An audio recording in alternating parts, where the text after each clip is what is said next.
আজকে যে কার মুখ দেখে ঘুম থেকে উঠেছিলাম কে জানে। এত সুন্দর সুন্দর খাবার পাবো স্বপ্নেও আশা করতে পারিনি।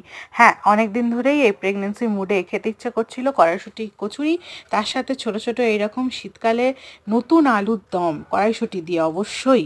তার সাথে যদি থাকে মিষ্টি, তাহলে তো সোনায় সোহাগা। দেখে বুঝতেই পারছো কচুরিগুলো কতটা নরম হয়েছে আর কি যে ভালো খেতে হয়েছে, ও না খেলে বুঝতে পারবে না, বলে লাভ নেই। আর এইরকম যদি ভর্তি ভর্তি পুর দেওয়া থাকে, অ্যাকচুয়ালি না পুরটাই টেস্ট করে কচুরিটা। আর এই রকম পুর আমার যদি রেসিপিটা তোমরা দেখতে চাও, তাহলে অবশ্যই রাজশ্রীস কিচেন থেকে দেখে নিও। আমার মা বানিয়েছে, আর মা যেভাবে বানিয়েছে আমি কিন্তু সেইভাবেই রেসিপিটা শেয়ার করেছি তোমাদের সঙ্গে। একটু রাজশ্রীস কিচেনে যাও, গিয়ে সার্চ করে দেখে নাও কড়াইশুঁটির কচুরি কিভাবে বানিয়েছি। তার সাথে রয়েছে ছোট ছোট এরকম গোটা আলুর দম। আহা, কি যে টেস্ট, এর যেন অনবদ্য কম্বিনেশন কড়াইশুঁটির কচুরির সাথে ছোট আলুর দম।